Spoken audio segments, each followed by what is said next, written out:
Théologie naturelle de William Paley. Peut-être, dans la conférence précédente, on nous a parlé un peu de la théologie naturelle, qui insiste sur les harmonies du monde comme preuve de l'existence de Dieu. Donc pour Voltaire, le monde est une merveilleuse horloge, donc pas d'horloge sans horloger, la nature est créée, orientée vers une fin. Et oui, Darwin a commencé par être finaliste. On dit au passage qu'au XVIIIe siècle, l'ouvrage de l'abbé Pluche, Le spectacle de la nature, qui a eu un immense succès, avait popularisé la théologie naturelle. Et quand on veut la caricaturer, on cite Bernardin de Saint-Pierre avec son mulon, dont il admirait les tranches et considérait que la Providence avait bien fait des choses, puisque grâce aux tranches, il pouvait être mangé facilement en famille.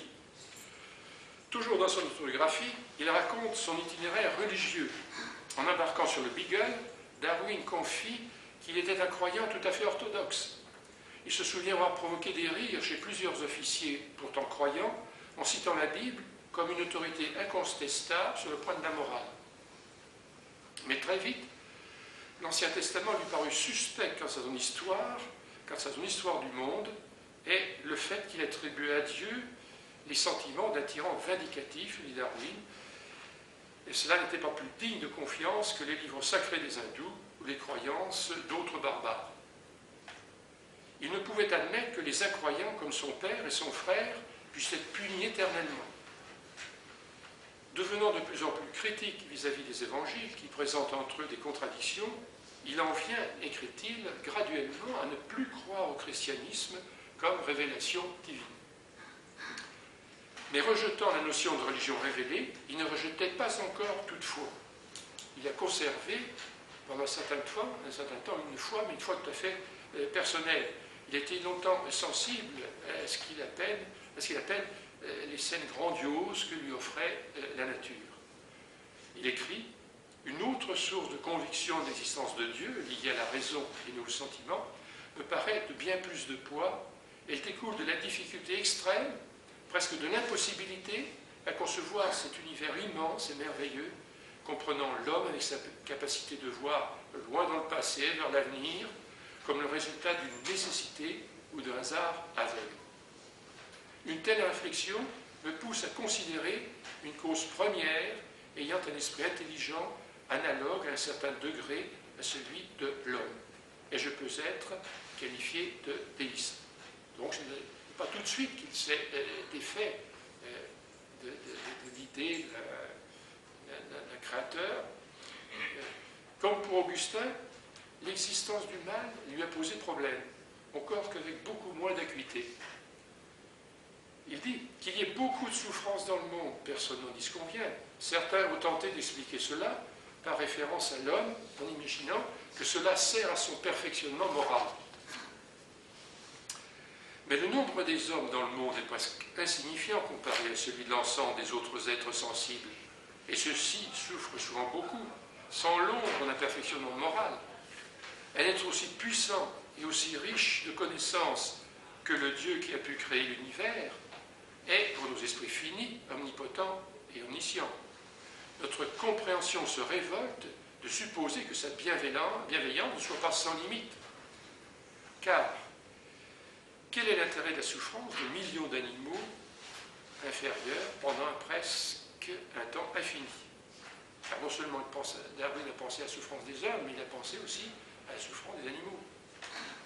Personnellement, Darwin a eu d'ailleurs à surmonter une des pires épreuves qui puisse arriver à un père, car il a perdu sa fille à l'âge de 10 ans.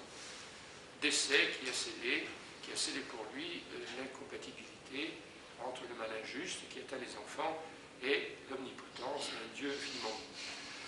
C'est l'élaboration de cette théorie scientifique qui a résolu cet épineux problème du mal et qui lui a fait poursuivre son évolution intellectuelle jusqu'à l'agnosticisme.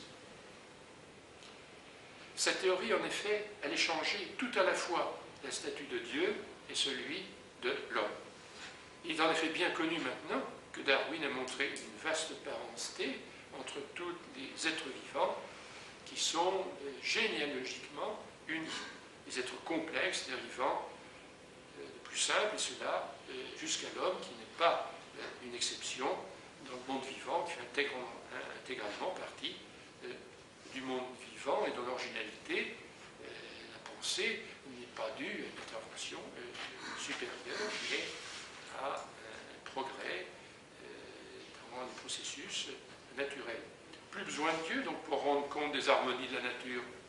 La sélection naturelle suffit. Et le rôle de cette sélection est aujourd'hui bien démontré. Il est normal qu'il y ait harmonie entre les structures et les fonctions dans un environnement donné, car le milieu élimine les variations non viables. L'homme a donc une origine animale, et c'est au cours de son évolution vers la civilisation, rendue possible par la complexification du système nerveux, qu'il a été amené à créer les dieux. Darwin reconnaît d'ailleurs que les religions sont des facteurs civilisateurs. La théologie naturelle devenait donc obsolète pour expliquer l'harmonie. Le dieu de William Paley était remplacé par la sélection naturelle. Darwin écrit « Le vieil argument d'une finalité dans la nature, comme le présente Paley, qui me semblait autrefois si concluant, est tombé depuis la découverte de la loi de sélection naturelle. L'évolution des êtres vivants s'est faite en dehors de tout dessein, de toute finalité, puisque le moteur de cette évolution sont les variations, dont on sait aujourd'hui que ce sont des mutations, des êtres vivants qui se font au hasard, enfin disons qui sont imprévisibles, imprédictibles, et indépendantes des variations, d'ailleurs, des facteurs de la sélection naturelle. Darwin exprime également cela en disant qu'il n'y a pas plus de dessein préconçu dans la variation des êtres organisés et dans l'action de la sélection naturelle que dans la direction du vent. Pour revenir à l'obsession d'Augustin, le mal s'expliquait non plus par le péché originel, mais par cette origine animale de l'homme. L'esprit de l'homme, dit Darwin, s'est développé à partir d'un esprit aussi fruste que celui de l'animal, et l'animal le plus inférieur. Nous portons en nous ce que les biologistes appellent le cerveau reptilien. Pour Darwin, la différence entre l'esprit de l'homme et celui des animaux les plus élevés est une différence de degré et non de nature. Darwin attribue comme base de la civilisation et des facultés les plus hautes de l'homme la sélection naturelle des instincts sociaux, entre autres liés à la reproduction et aux soins parentaux prodigués aux jeunes. La complexification nerveuse rendant possible la marche vers des comportements de plus en plus altruistes et rationnels. Cette marche s'est faite en s'éloignant de la sélection naturelle première.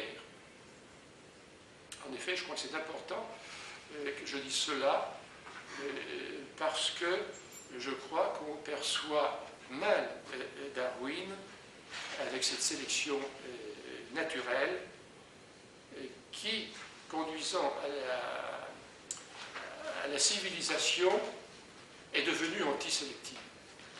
Darwin écrit « Si importante qu'ait été et soit encore la lutte pour l'existence, cependant, en ce qui concerne la partie la plus élevée de la nature de l'homme, il y a d'autres facteurs plus importants, car les qualités morales progressent directement ou indirectement